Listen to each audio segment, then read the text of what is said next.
Gelar perkara khusus kasus ijazah yang dituduhkan ke Pak Jokowi.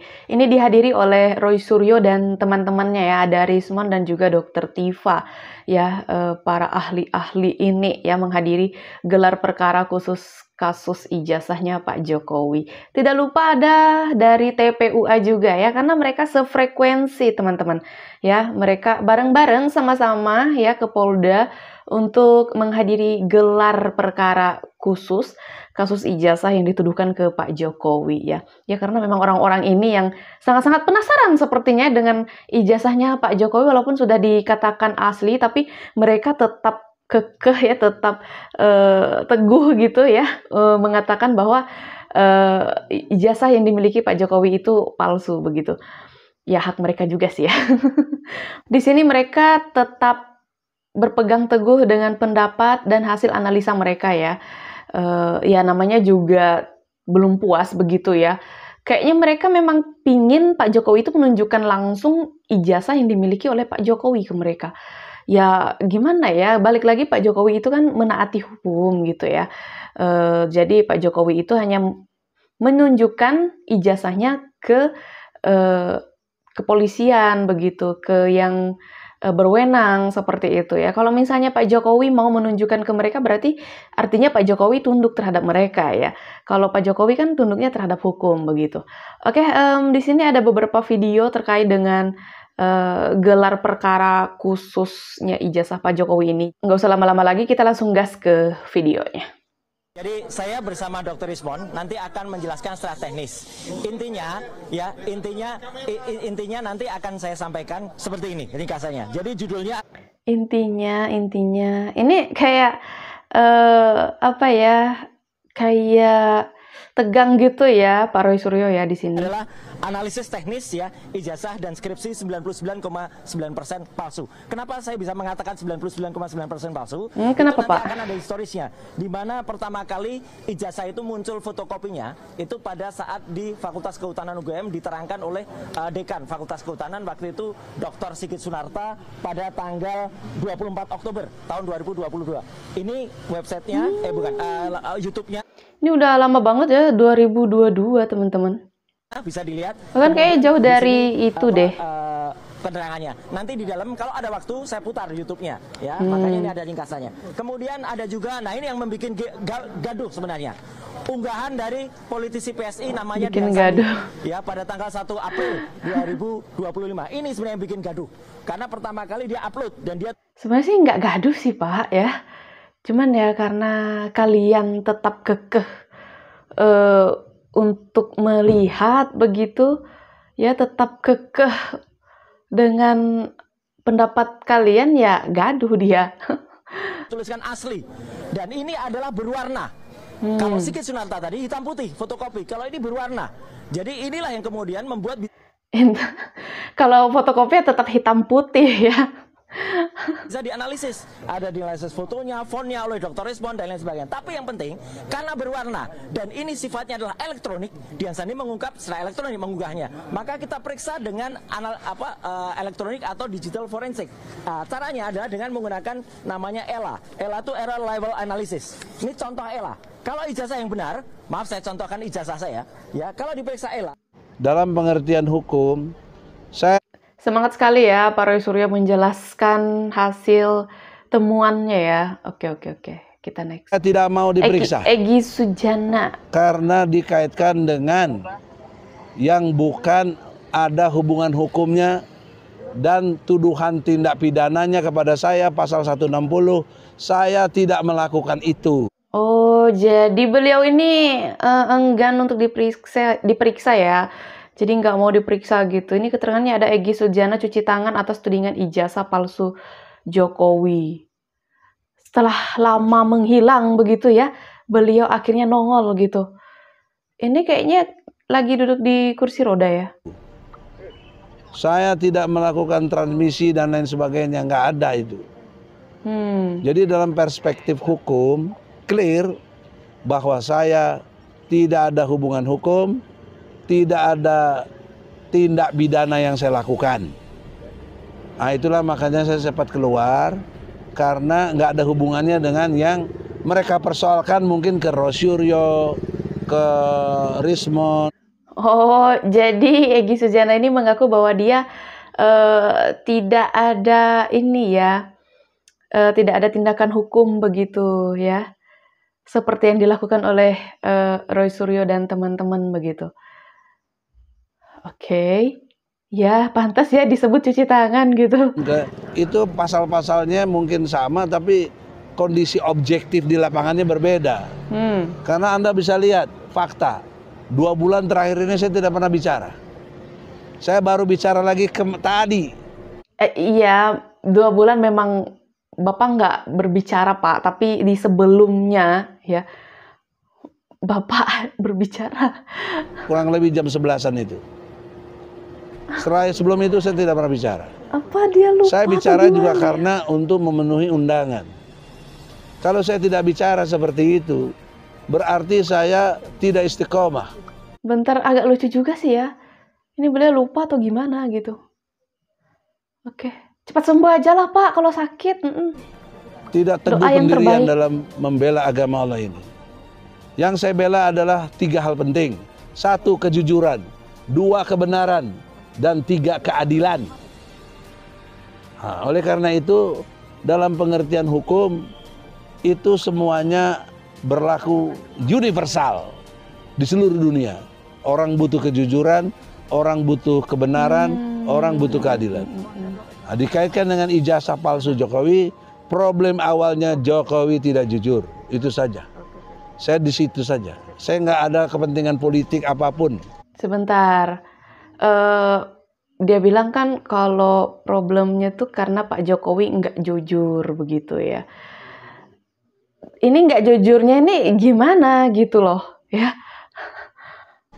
Karena saya tekun sejak awal tahun 2021 akhir, 2002, 2003, 2004, sekarang 2005, saya tetap konsisten dalam konteks pendirian untuk menegakkan kejujuran, kebenaran, dan keadilan. Jadi, saya tidak ingin digabungkan dengan teman-teman lain yang tindak pidananya secara substansinya berbeda, lalu disamakan. Saya tidak ingin di situ. Jadi Egy Sujana nggak mau gitu ya gabung sama Roysuryo CS ya. Itulah saya cepat keluar dari pemeriksaan ini. Nih, bentar. Pengacara pastikan tidak bawa ijazah asli Jokowi dan tidak ada kewajiban kami juga menunjukkan ya. Benar sih. Tidak, karena waktu itu sudah pernah kami bawakan juga dan sudah kami berikan untuk dilakukan pemeriksaan forensik ya di Puslapor. Sehingga hari ini juga tidak ada permintaan juga dan tidak ada kewajiban kami juga untuk membawa itu. Yeah. Akhirnya setelah 2 bulan menghilang ke planet Pluto, Egy Sujana nongol di Polda Metro Jaya. Aduh Egy Sujana tahu aja banyak yang kangen.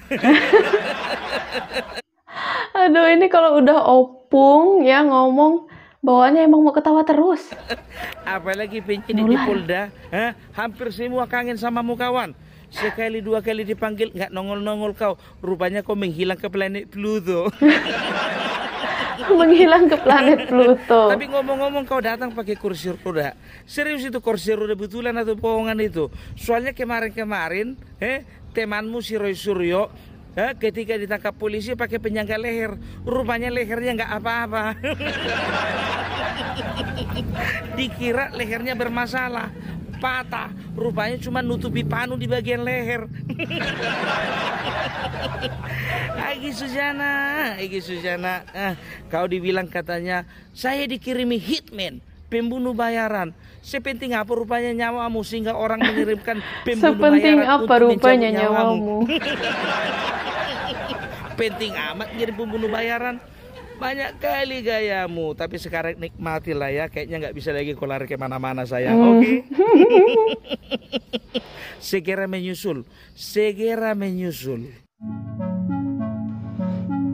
Pecah kongsi, Egy Sujana cuci tangan tak mau terlibat dengan TPUA dan Roysuryo CS. Seseorang yang selama bertahun-tahun dikultuskan sebagai panglima perlawanan. yang dielu-elukan sebagai simbol keberanian, kejujuran, dan pembela ulama. Tapi ketika badai datang, ketika tekanan polisi mulai terasa, dia malah mundur. Diameter lalu cuci tangan. Namanya Egy Sujana, Ketua TPUA. Tokoh yang katanya berdiri di garda terdepan membongkar kebohongan besar ijazah Presiden Jokowi. Tapi sekarang, ia sendiri yang membongkar wajah aslinya. Egy muncul ke publik bukan untuk membela gerakannya, bukan untuk berdiri di samping rekan seperjuangannya, tapi untuk menyatakan dengan tegas, saya tidak mau diseret seperti Roy Suryo dan Rismond. Saya sudah 2 bulan tidak aktif. Saya tidak terlibat. Loh, bukannya dulu paling depan, paling nyaring, yang lain sudah telanjur jungkir balik, masuk bui dimaki publik. Tapi dia sekarang berdiri paling belakang, angkat tangan dan bilang, itu bukan urusan saya. Dan disinilah titik baliknya. TPUA, organisasi yang selama ini berkoar-koar soal kebenaran, ternyata digerogoti oleh penyakit yang mereka tanam sendiri. Kebohongan, ego, dan pengkhianatan. Roy Suryo dan Rismond Sianipar bukan tokoh sembarangan. Mereka punya panggung, punya jaringan, dan ikut membesarkan narasi soal ijazah palsu. Tapi sayangnya mereka hanya bidak. Yang mengatur papan catur adalah Egy Sujana. Dulu mereka satu barisan, tapi sekarang Roy dan Rismond dibiarkan berjuang sendirian, ditinggal oleh sang panglima, dikhianati oleh jenderal mereka sendiri. Dan lebih menyakitkan lagi, pengkhianatan itu dilakukan di depan publik. Tanpa rasa malu, tanpa beban. Saya hadir hanya untuk klarifikasi. Saya tidak mau dikaitkan dengan mereka. Ini bukan sekadar manuver hukum. Ini pengakuan. Gimana gitu rasanya ya? Teman seperjuangan tapi ujung-ujungnya seperti itu gitu. Terselubung bahwa perjuangan TPUA selama ini dibangun di atas fitnah dan rekayasa. Ketika tekanan datang, bukan solidaritas yang muncul, tapi saling sikut dan saling lepas tanggung jawab. Lucu, bukan? Dulu lucu. teriak pembohongan publik dengan dada membusung. Sekarang malah bilang, saya tidak pernah bicara selama 2 bulan. Dulu mengaku berjuang untuk agama, sekarang keluar ruangan begitu polisi masuk. Apa ini bentuk istiqamah? Apa ini wajah pejuang? Jangan dibolak-balik logika publik. Kita tahu bedanya antara istiqamah dan pengkhianatan. Yang satu berdiri tegak walau badai datang. Yang satunya lagi kabur pelan-pelan sambil menyalahkan orang lain. TPUA hari ini bukan lagi simbol perjuangan. Ia berubah menjadi panggung konflik, saling tuding, dan jatuhnya harga diri. Dan semuanya dipicu oleh satu hal. Kebohongan. Ini saatnya kita jernih melihat, isu ijazah palsu ini sudah terlalu lama dipelintir, dijadikan komoditas politik, dan digunakan untuk memecah belah.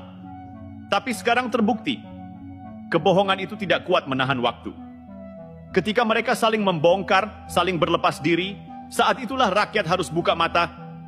Perjuangan yang dibangun di atas fitnah akan hancur oleh aibnya sendiri. Dan jangan salah, kehancuran TPUA ini bukan karena tekanan dari luar. Bukan karena Jokowi. Tapi karena mereka sendiri yang menyalakan api kebencian. Nanti nyalahnya Pak Jokowi gitu ya. Lalu terbakar Lucu oleh sih. nyalaannya sendiri. Egy Sujana sekarang tidak lagi berada di garis depan.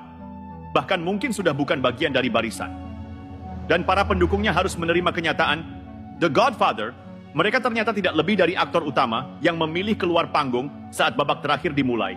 Lama tidak muncul di publik, Egy Sujana sekalinya muncul ya, menggunakan kursi roda ya. Selama 2 bulan beliau mengakunya sakit dan dirawat di rumah sakit luar negeri begitu.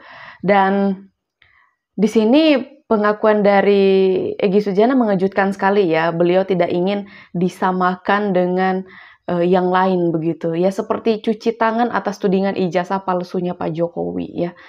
Seolah-olah dia tidak pernah ikut melakukan hal tersebut ya. Padahal di 2 bulan sebelumnya ya, beliau bahkan di garis paling depan ya. Sekarang malah cuci tangan ya, malah mengakunya bukan seperti itu begitu. Oke, kalau menurut kalian gimana video yang barusan kita simak? Coba ketik-ketik di kolom komentar. Aku juga ucapin terima kasih banyak buat teman-teman yang sudah stay bersama Arissa Sebastia, selalu ngikutin aku. Kayaknya sekian dulu video dari aku. Sampai jumpa di video selanjutnya. Bye!